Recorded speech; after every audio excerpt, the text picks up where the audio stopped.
police officer stepped forward and handed over a worn $100 bill for a dog locked behind the bars of a rusted iron cage. It was the very last stall at a rundown fair clinging to life on the outskirts of Texas. People passed by without so much as a glance, muttering things like waste of money and lost cause.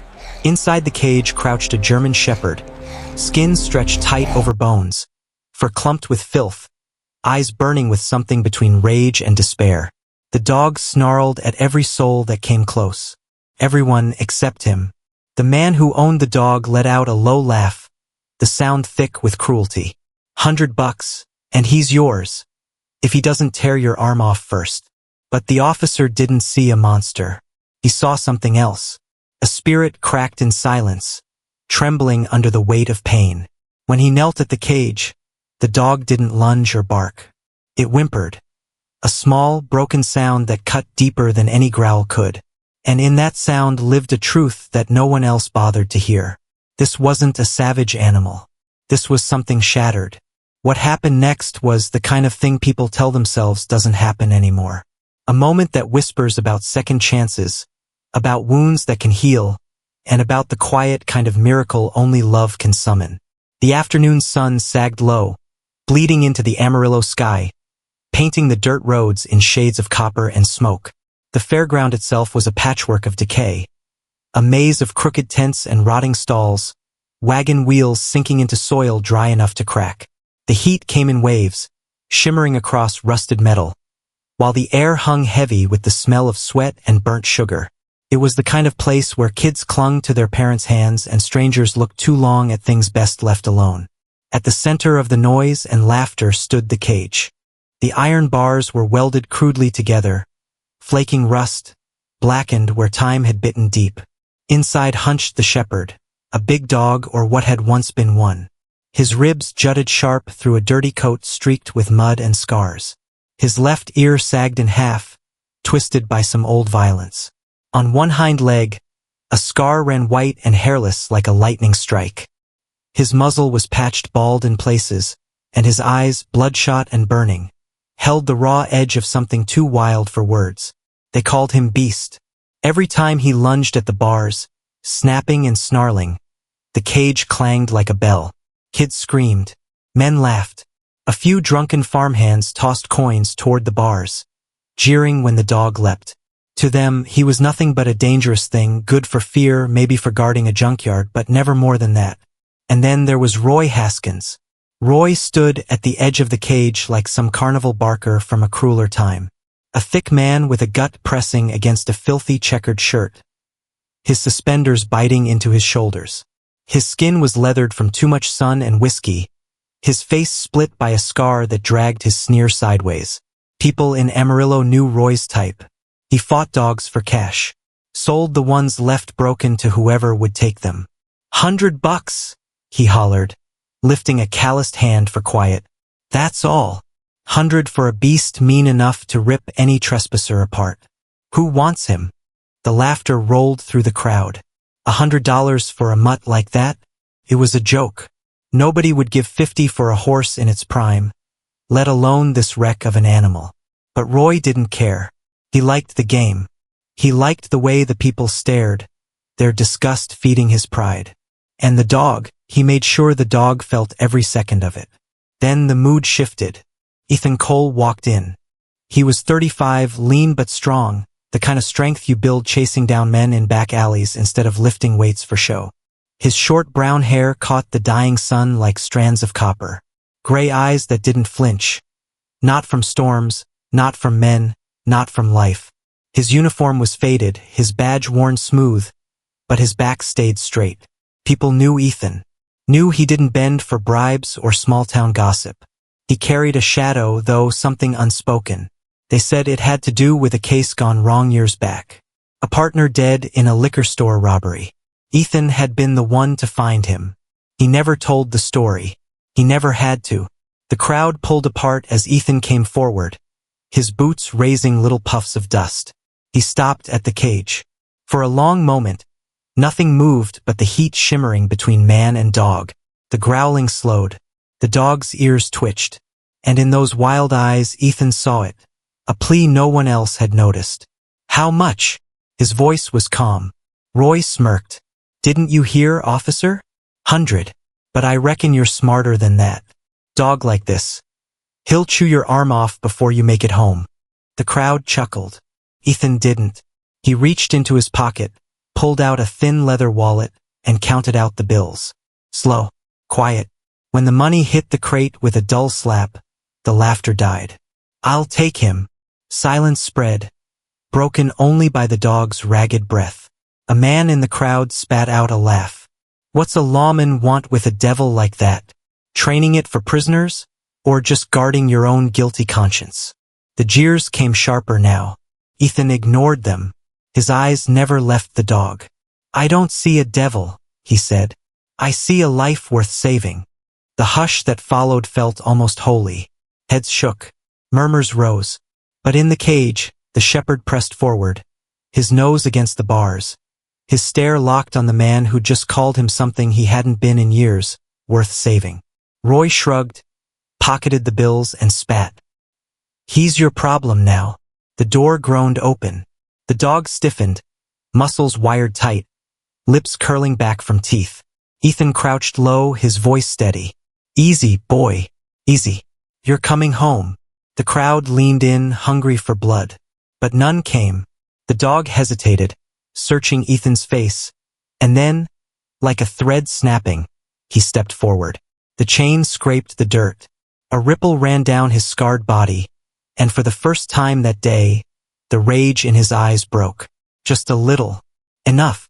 Among the onlookers stood a boy. Tommy Reed, 11, skinny as a rail, clothes patched at the knees. He'd stopped selling papers when he saw the dog. Tommy once had a mutt of his own, a brown pup that followed him everywhere. A drunk neighbor had killed it with one kick. Since then, Tommy kept his distance from dogs. Too much hurt in the memory. But now, watching the shepherd lean toward Ethan, something inside him ached. Don't hurt him, the boy whispered to no one but himself. The dog flicked an ear, as if he'd heard, then looked back at Ethan. And this time there was no growl. Ethan clipped the leash on gently. The dog froze but didn't fight. They walked away together, through the thinning crowd, into a sun sinking like a dying ember. And in the shepherd's battered eyes, something fragile flickered. Something that looked almost like hope. The road home stretched empty and long under a sky bruised with twilight. Ethan's truck hummed low against the asphalt, a trail of dust curling behind.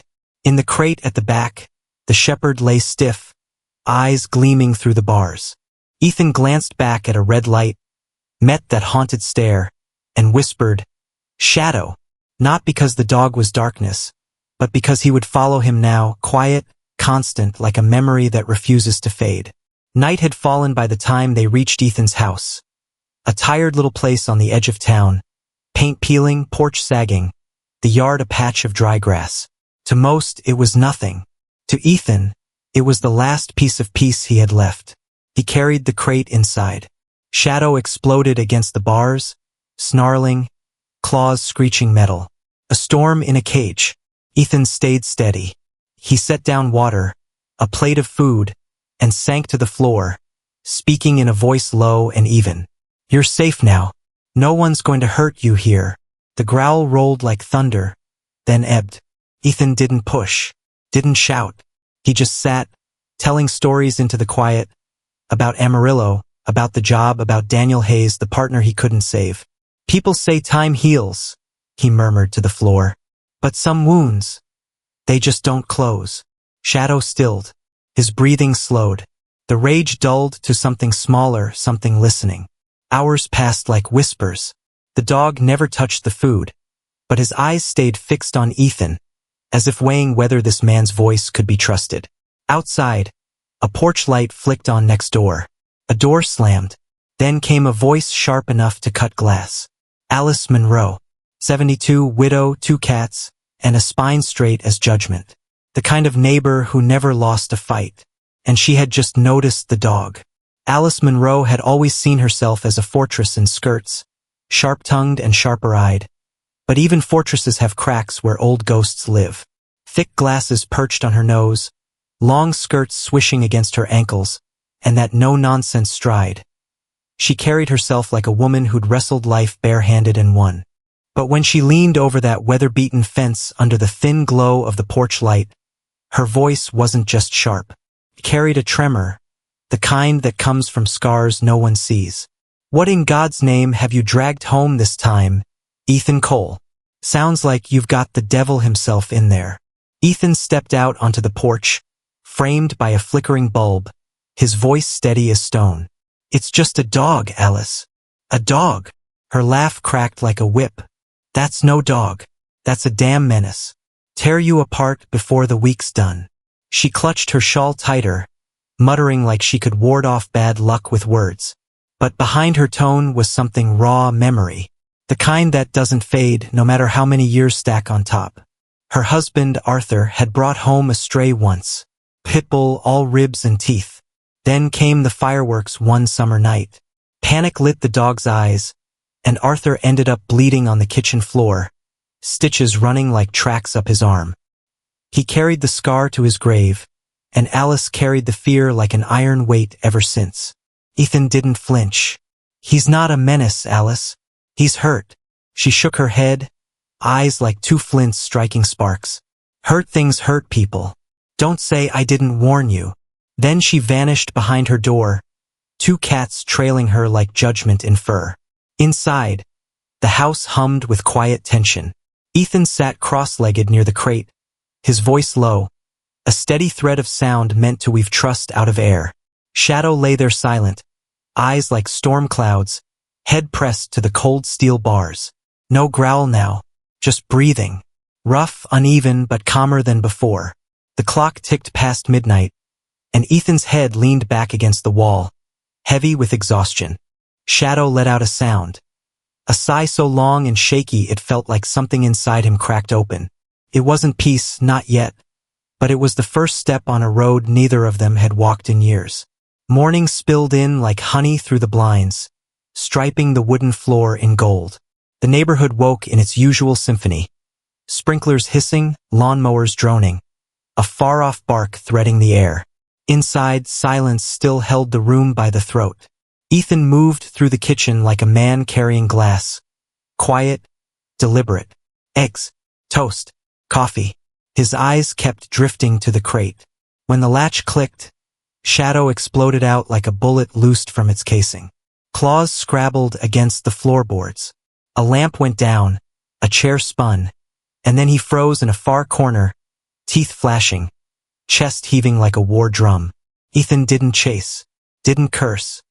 He placed food and water just a few feet away, then sat himself down in the recliner, newspaper in hand, like chaos hadn't just torn through his living room. Pages rustled. The clock ticked. Minutes bled into hours. The coffee turned cold. Shadow didn't move. Not at first. But hunger has its own gravity. Inch by inch, belly low, legs trembling, he slid across the floor like a shadow, living up to the name Ethan had whispered to him last night. He reached the bowl, sniffed, flinched, then ate like every bite might vanish if he dared trust it. Ethan never looked up, just turned a page and let the silence speak for him. Across town, silence was a foreign language. The break room at Amarillo PD crackled with laughter and cheap coffee steam. Fluorescent lights buzzed like flies, bouncing off metal lockers and dented chairs. Deputy Mark Barlow held court like a king on a chipped plastic throne. Boots kicked high, voice booming. "So get this," he crowed. "Our golden boy Ethan, you know, Mr. Stoic, Mr. Rulebook, spent $100 on a demon dog at the fair. $100. Looked like it crawled straight out of hell." Rookies laughed, the kind of laughter that comes easy when you don't know better. Mark grinned wide, like cruelty was just another joke in his pocket. Things should have been put down, not pampered. Guess Ethan's desperate for company. Rose Vega didn't laugh. She stood, her gaze like steel. "Maybe," she said, voice flat as a blade. "He just sees something in that dog the rest of you are too blind to see." Mark smirked, waved her off. "Don't go poetic on me, Rose." But Rose was already walking away. "You should be more worried about what Ethan sees in us." Back in that quiet house, The clock inched past noon. The food bowl sat empty now, water half gone. Shadow didn't slink to the corners anymore. He sat a few feet away, taut as a bowstring, eyes locked on the man who hadn't raised a hand, a voice or a demand. "You got a name now," Ethan said softly, setting the paper aside. "Shadow means you belong somewhere. Means you belong here." The shepherd didn't move, didn't growl, just blinked slow, like the words sank into some part of him no one had touched in years. Then the doorbell rang. Shadow's world detonated. A bark ripped out of him, raw and frantic. He spun in circles, claws skittering, eyes wild. Ethan moved fast, calm as still water, body between the dog and the door, palm out like a promise. "It's okay. Stay." Shadow froze, not from obedience, but because the man's tone carried no fear. When the door opened, Mark Barlow filled the frame, grinning like a wolf with a takeout bag dangling from his fist. "Well, I'll be damned," he drawled.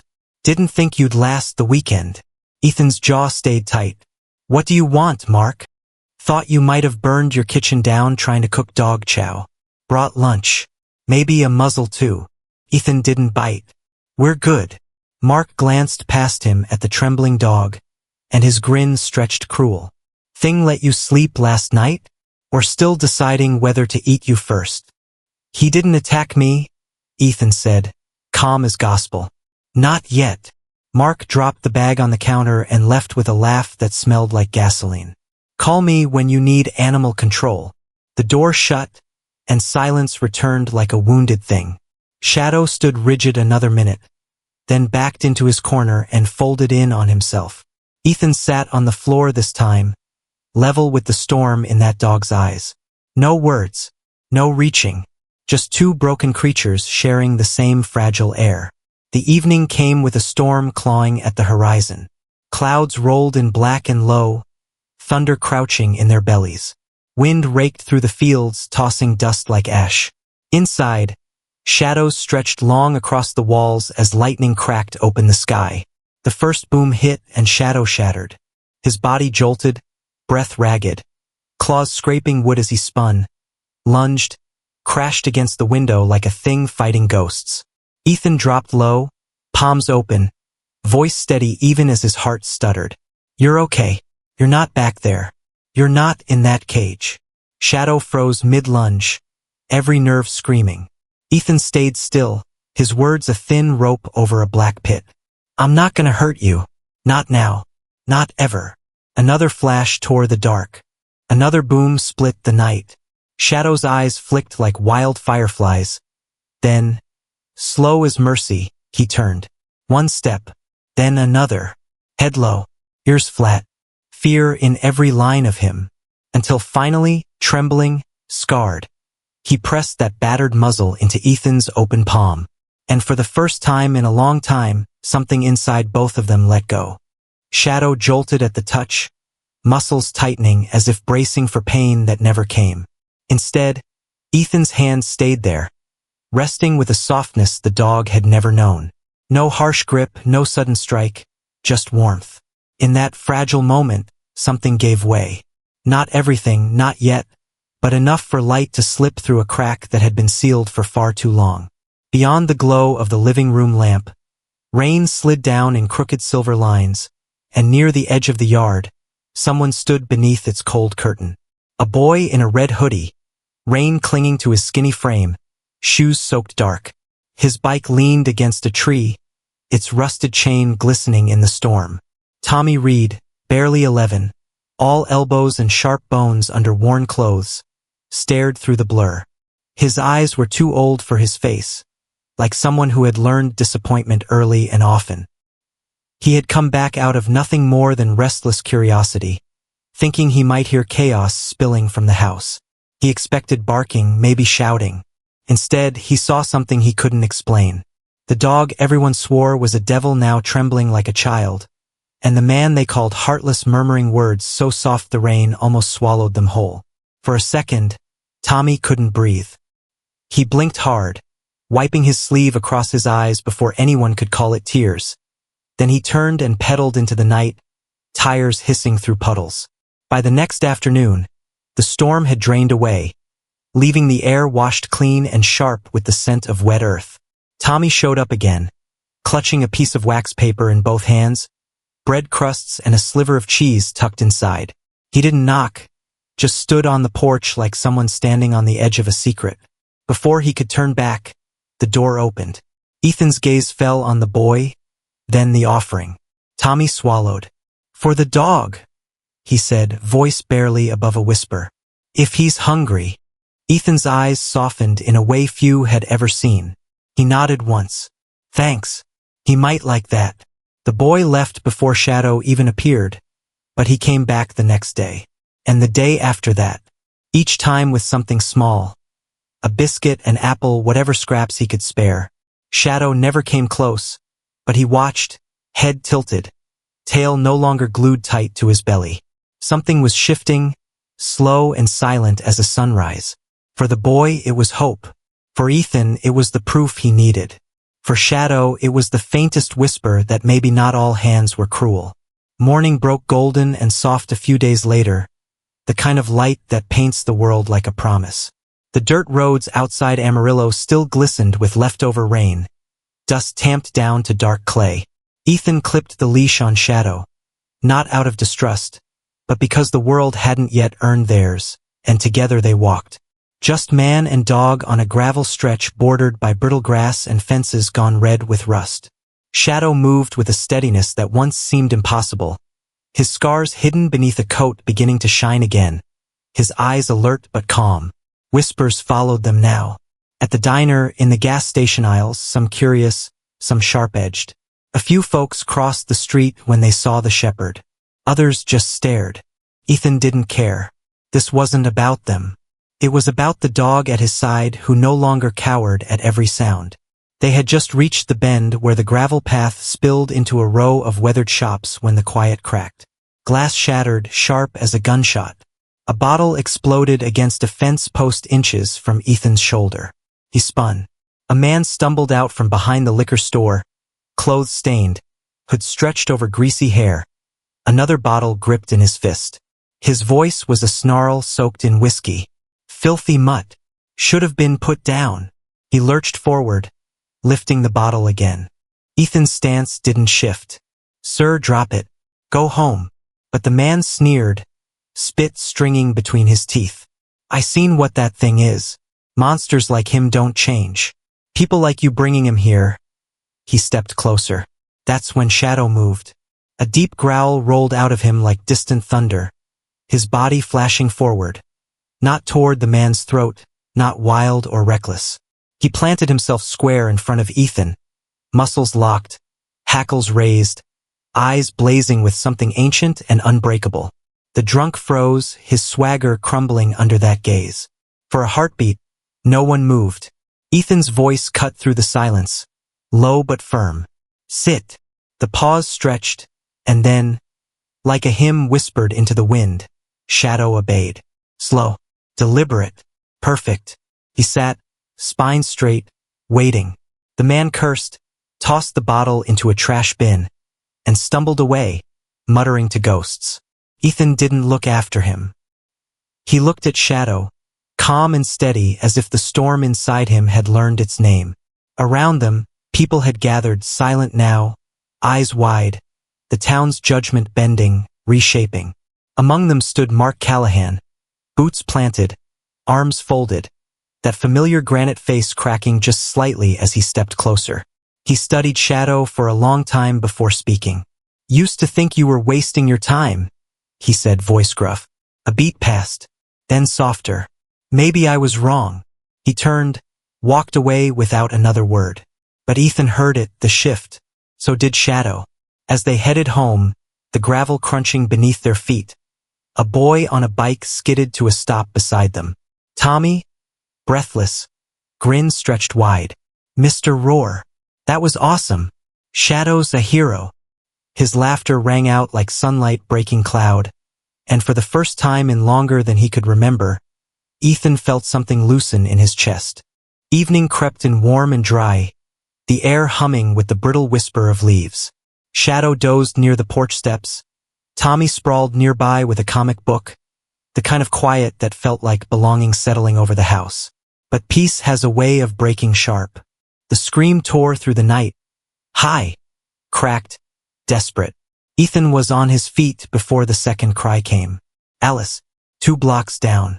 The old house, sagging under years of wind and weeds, was now burning from the inside out, flames licking sky like tongues of hell. Ethan ran, heart pounding, voice tearing through smoke, but the heat drove him back. Then Shadow shot past, nothing but muscle and instinct vanishing into fire. Shadow! Ethan roared, but the dog was gone, swallowed whole by the blaze. Inside, the world was chaos, with splintering, walls groaning, smoke coiling thick as tar. Alice lay crumpled behind a fallen shelf, gray hair matted with ash. Shadow found her first, teeth tugging at her sleeve, barking sharp and urgent. Ethan followed that sound, crawling through hell until his hands closed on her frail body.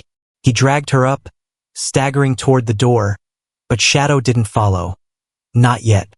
One last circle through the smoke, then he emerged clutching something in his jaws. A small frame, edges blackened, glass cracked but whole.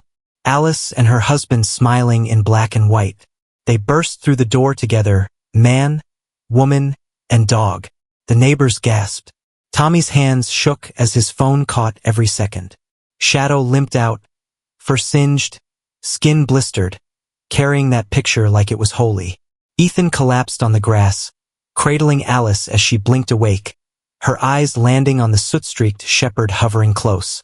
Her trembling hand rose, touched his face. "You're no monster," she whispered. "You're an angel." By morning, the story had outrun the flames. A dog branded a killer had dragged life from fire. Videos spread, headlines bloomed. At the diner, strangers nodded like they knew him. At the station, Mark tacked a photo to the bulletin board. Shadow standing guard over Alice, and scrawled one word beneath. Worthy. Back home, Shadow lay curled on his blanket, bandages snug against burned skin. When Tommy walked in with a new toy and a treat, the shepherd lifted his head and wagged his tail.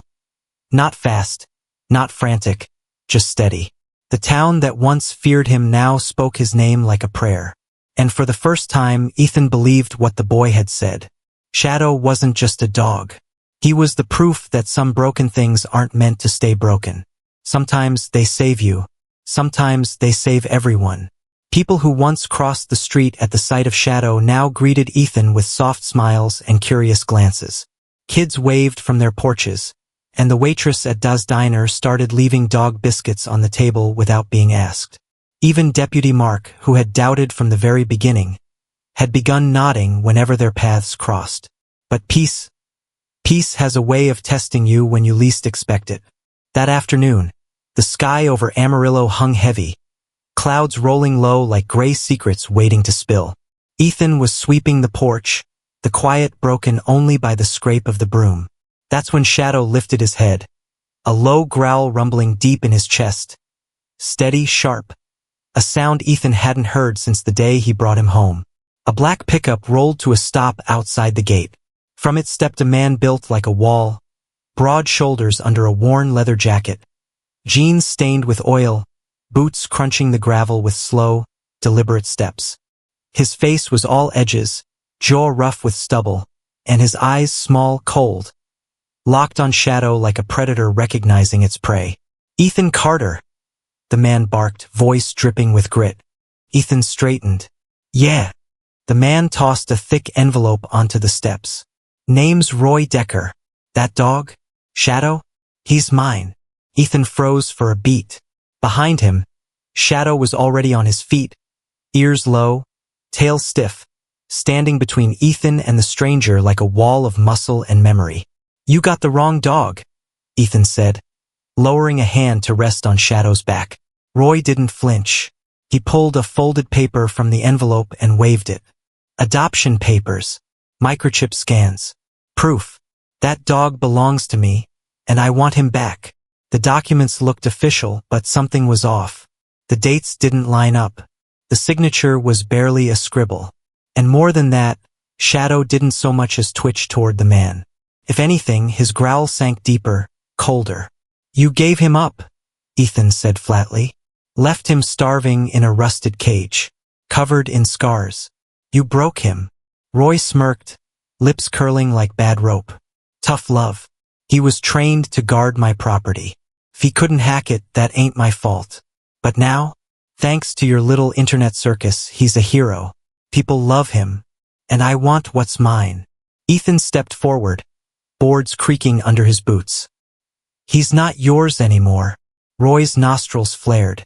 We'll see about that. The next morning, Amarillo's courthouse was packed so tight it felt like Sunday service. Word had spread like wildfire. Ethan stood alone before Judge Margaret Howell, a woman with steel in her eyes and not an ounce of patience for nonsense. Roy stood across the aisle, smug as a rattlesnake in the sun, with a slick lawyer grinning at his side. But before the hearing even began, the back doors flew open. In marched Tommy, clutching a folder like his life depended on it. Right behind him came Alice Whitaker, pale but unbroken, her oxygen tank rolling quietly at her heels. I'd like to speak, Alice said, voice trembling but clear. The judge raised a brow. Proceed. And Alice told them everything. How she'd once feared the dog, once called him a danger, and how the night of the fire, he saved her life. Then came Tommy. He pulled out his tablet and played the video. The courtroom went silent as images filled the screen. Shadow dragging Alice's photo from the flames. Shadow sitting calmly by Ethan while the paramedics worked. Then Ethan showed the pictures from the day he found him. Emaciated, broken, scarred. The vet reports that told the story Roy wanted to hide. Malnutrition, trauma, abandonment. Roy's lawyer stammered, but the judge silenced him with a single raised hand. She turned to Roy, her voice cold as winter steel. You abandoned this animal. You neglected every duty of care. And now, when he is loved and safe, you come crawling back with forged papers to exploit him. Not on my watch. She looked at Ethan. Do you wish to keep guardianship of Shadow? Ethan's voice didn't waver. I do. Shadow sat perfectly still beside him. No growl. No bark. Just calm. Loyal. Then I hereby rule in favor of Mr. Carter. Shadow remains under his care. Case dismissed. The room erupted in murmurs, scattered applause. Outside, reporters crowded the steps as Roy stormed past, jaw tight with rage. He threw one last look over his shoulder. Shadow stared back. Not with fear, not with fury, just silence. Solid, unbreakable silence. That night, the cabin glowed warm with quiet celebration. Tommy was sketching a cartoon version of the trial for the local paper. Alice brought pie, fussing over Shadow like he was her own grandson. Even Deputy Mark showed up, not to check in, but to sit and share coffee. You did right by him, Mark said, eyes on the dog curled by the fire. We all did. Ethan reached down, fingers brushing the fur behind Shadow's ear. You're home now, he whispered, and no one's ever taking you away again. Autumn settled over Amarillo, painting the valley in shades of gold and amber. It had been a week since the trial, but its echo still hummed through the town. And out behind the cabin, something new stood. A small cedar haven, built not as a cage but as a promise. A shelter with windows low enough for a dog to see the horizon. Inside lay a wool rug, an old army blanket, and a wooden sign carved by hand. Shadow's watch. Shadow circled it once, then lay down inside with a long, contented sigh. For the first time, he looked like a dog who believed in peace. Later, Tommy pedaled up the path, breathless, holding sandwiches like treasure. Lunch delivery, he grinned, dropping his bike. They sat under the autumn sun, laughing as Shadow crunched his share. You know, Tommy said, wiping crumbs off his knee, I think I want to be a K-9 cop when I grow up, like you, with a partner like Shadow, one who doesn't quit. Ethan smiled. Takes patience, discipline, and heart. I got plenty of heart, the boy said proudly. Ethan nodded. Then don't forget the most important thing. What's that? To earn their trust.